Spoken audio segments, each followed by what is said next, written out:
ఇప్పుడే country delight app ని download చేసుకోండి. Download the country delight app now.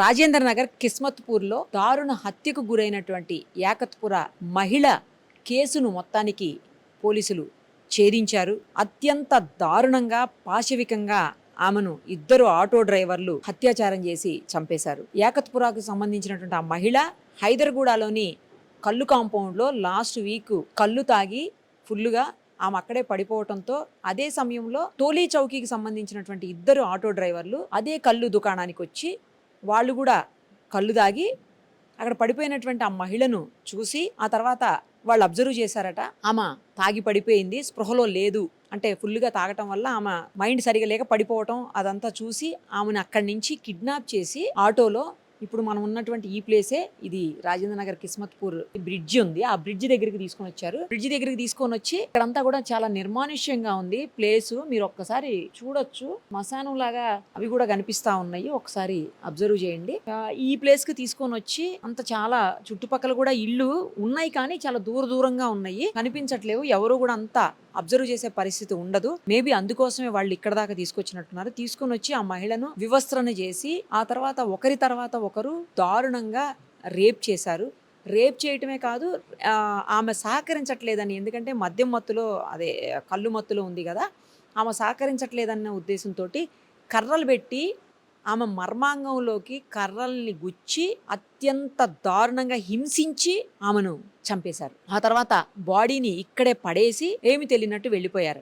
దాదాపు ఒక 5 రోజులు 6 రోజుల పాటు అసలు ఎవరు చంపారు, ఎందుకు చంపారు, ఈమె ఎలా చనిపోయింది కూడా తెలియనటువంటి పరిస్థితి ఉంది.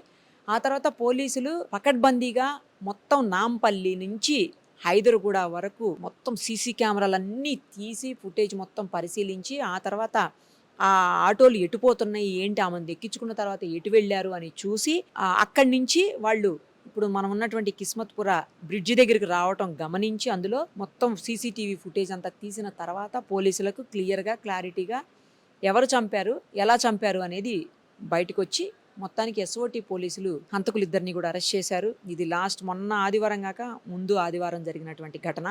వెలుగులోకి రావటమే ఆలస్యంగా వచ్చింది. ఆ తర్వాత పోలీసులు పట్టుకునేదానికి కూడా ఒక 5 రోజుల వరకు సమయం పట్టింది. ఎందుకంటే ఏ విధమైనటువంటి ఆధారాలు అక్కడ దొరకకపోవడం వల్ల కేవలం సీసీటీవీల ఫుటేజ్ ఆధారంగా మాత్రమే పోలీసులు పట్టుకోగలిగారు.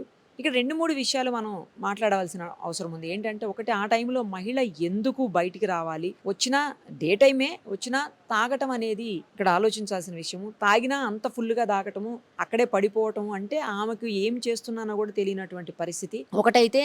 అదే సమయంలో అక్కడే ఉన్నటువంటి ఎవరైతే ఈ ఆటో డ్రైవర్లు ఇద్దరు ఉన్నారో వాళ్ళది గమనించి అడ్వాంటేజ్ తీసుకొని ఆమెని బలవంతంగా ఆటోలో తీసుకొని వచ్చి స్పృహలో లేనటువంటి వ్యక్తిని ఇక్కడికి తీసుకొని వచ్చి చేయటం, అత్యాచారం చేయటం. ఆ అత్యాచారం కూడా అత్యంత పాశవికంగా దారుణంగా. ఆమె సహకరించట్లేదని, ఎందుకంటే ఆమె మద్యం మత్తులో ఉంది, పైగా ఆమెకి ఏం తెలియని పరిస్థితి ఉండుండొచ్చు ఆ టైంలో. అయినా వేరే వాళ్ళు ఆమెకు ఎంతో కొంత అయితే అర్థమవుతూ ఉండకూడొచ్చు, చెప్పలేము అది కూడాను. సో సహకరించట్లేదన్న రీజన్ తోటి కర్రలు తీసుకొని ఆమె మర్మాంగాల్లోకి గుచ్చి పొడిచి చంపారు. అంటే ఎంత ఘోరమైన మనుషులు తయారవుతున్నారు ప్రపంచంలో. అసలు మీరు మనుషులేనా? అసలు మానవత్వం కొంచెమైనా ఉందా మనుషుల్లో? ఇంత దారుణంగా కసిగా చంపాల్సినంత అవసరం ఏముంది అసలు? తర్వాత ఏం జరుగుతుంది? మీరు, మీ కుటుంబాలు, మీ జీవితాలు అన్ని నాశనం అవుతాయి. అది ఎందుకు మీరు ఆలోచించలేకపోతున్నారు? ఆలోచించలేకపోయారు ఆ రోజు. ఆమె కుటుంబము, ఆమె పిల్లలు, భర్త, తల్లిదండ్రులు అందరు ఇట్లా బాధపడేటువంటి పరిస్థితులు ఉంటాయి. సేమ్ టైము ఎవరైతే అంతకులు ఉన్నారో వాళ్ళ కుటుంబ సభ్యులు కావచ్చు, వాళ్ళ పిల్లలు కావచ్చు, వాళ్ళ భార్యలు కావచ్చు, వాళ్ళ తల్లిదండ్రులు కావచ్చు, అందరూ కూడా ఇబ్బంది పడాలి కొన్ని సంవత్సరాల పాటు. ఎందుకు ఇంత కర్కశంగా పాశవికంగా ప్రవర్తిస్తున్నారు అసలు మనుషులు? ఇంకొకటి, తప్పు చేసే ప్రతి ఒక్కళ్ళు బాగా గుర్తుపెట్టుకోవాల్సిన విషయం ఏంటంటే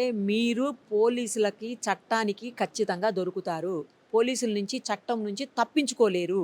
ఆ విషయాన్ని బాగా అర్థం చేసుకోండి. అయిన తర్వాత శిక్షలు చాలా కఠినంగా ఉంటాయి. లేట్ అవ్వచ్చేమో కానీ కఠినమైన శిక్షలు అయితే అమలవుతాయి.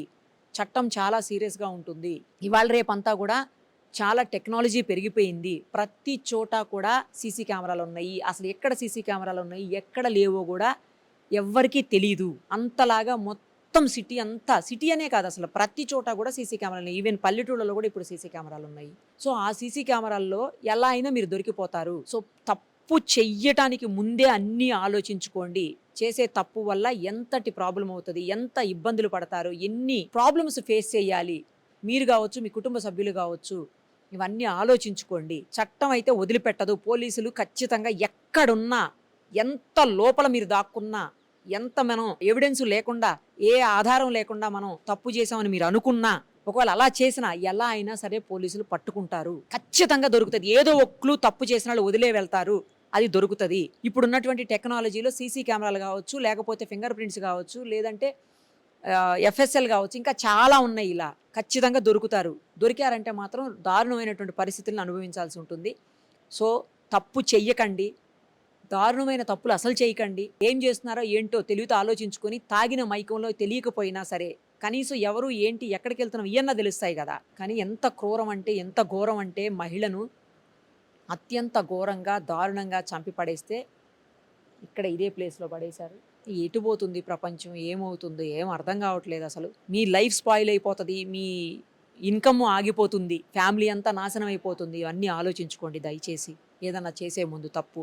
లేదంటే మాత్రం ఖచ్చితంగా కఠినమైన శిక్షలు అనుభవించాల్సి వస్తుంది. సుమన్ టీవీలో మీ పర్సనల్ అండ్ బిజినెస్ ప్రమోషన్స్ కోసం కింది నెంబర్కి కాంటాక్ట్ చేయండి.